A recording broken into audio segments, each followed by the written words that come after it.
আমি এখন বসে আছি বর্তমান খুলনার সবচাইতে বড় বিস্ফোরার উপরে, অটোরিকশা। কেসিসির তথ্য হিসেবে যার সংখ্যা বর্তমানে খুলনাতে 10,000-এর আশেপাশে, কিন্তু অবৈধ এবং বাস্তব চলাচলের সংখ্যা অনুমান করলে অবাক করে দিয়ে সেই সংখ্যা গিয়ে দাঁড়ায় 50 থেকে 80,000-এ। মজার বিষয় হলো 2014 সালে পুরো বাংলাদেশে মোট অটোরিকশা রেজিস্ট্রেড ছিল 19,000-এর কিছু কম বেশি।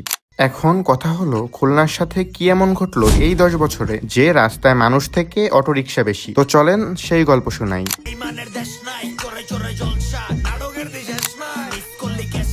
বিভিন্ন কার বা বাইক কমিউনিটি ঘাটলেই দেখবেন প্রতিদিন কোথাও না কোথাও টেসলার দ্বারা আক্রমণের শিকার হচ্ছে কেউ না কেউ। গাড়িতে ডেন্ট থেকে শুরু করে শহরে ঘটা মারাত্মক অ্যাক্সিডেন্টগুলোর ম্যাক্সিমামের পিছনেই আছে টেসলার হাত। কিন্তু এগুলো তো সব মুদ্রার এই পিঠ। টেসলার দ্বারা ক্ষতি হয়ে যাওয়ার পরে মায়ের দেওয়া বা ব্যাটারি খুলে নিয়ে যাওয়া বাদ দিয়ে মুদ্রার ওই পিঠের কাহিনী আসলে কয়জন শুনতে চায়? অটোর জন্য হচ্ছে ট্রাক ড্রাইভার অটো ড্রাইভারকে সেভ করতে গিয়ে সে নিজে উল্টাই ফেলছে গাড়ি। তুই কি ড্রাইভার? করতে দিবি আর তুই জানো কি ঘুরানোর সময় খবর ছিল না? তোর রিক্সা বেচে তোর মানা দিবি, তোর মানা দে।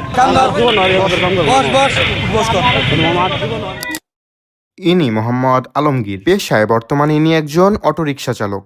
যার দ্বারা সমাজের কতটুকু উপকার বা ক্ষতি হয় এইটার বিষয়ে ততটা তিনি না জানলেও তিনি জানেন তার পরিবারের প্রত্যেকটা মানুষ তার উপর নির্ভরশীল। শহরে একদিন সময় দিলে এরকম কয়েকশো আলমগীরের গল্প তো আপনি শুনতেই পারবেন, যারা আগামীকাল কি দিয়ে ভাত খাবে সেইটা এই টেসলা ঠিক করে।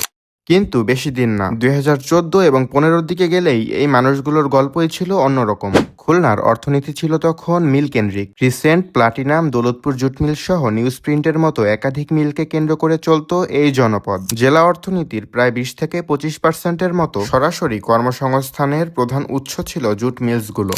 পৃথিবীর বিভিন্ন দেশে জুটকে যেখানে সরকারি উদ্যোগে বাড়ির ডেকর বা ফ্যাশন প্রোডাক্ট হিসাবে ব্যবহার করা হচ্ছে, কোনো এক অদ্ভুত কারণে হুট করে সেখানে বাংলাদেশের জুটের চাহিদা কমে গেছে কয়েকশো গুণ। কিন্তু আবার দেশেই রয়েছে একাধিক ডাইভার্সিফাইড ব্র্যান্ড যারা জুটের পণ্য বাইরে থেকে ইম্পোর্ট পর্যন্ত করতেছে।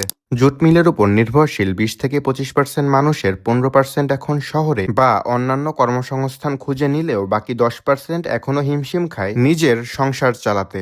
যেখানে সদ্য পাশ করা গ্রাজুয়েট একটা ছেলের খুলনায় চাকরি করার মতো আছে গুটি কয়েক জামা কাপড়ের দোকান আর রেস্টুরেন্ট, সেখানে 80-র দশকের অর্ধশিক্ষিত একজন পুরুষের পরিবার কিসের উপর নির্ভর করে বাঁচবে?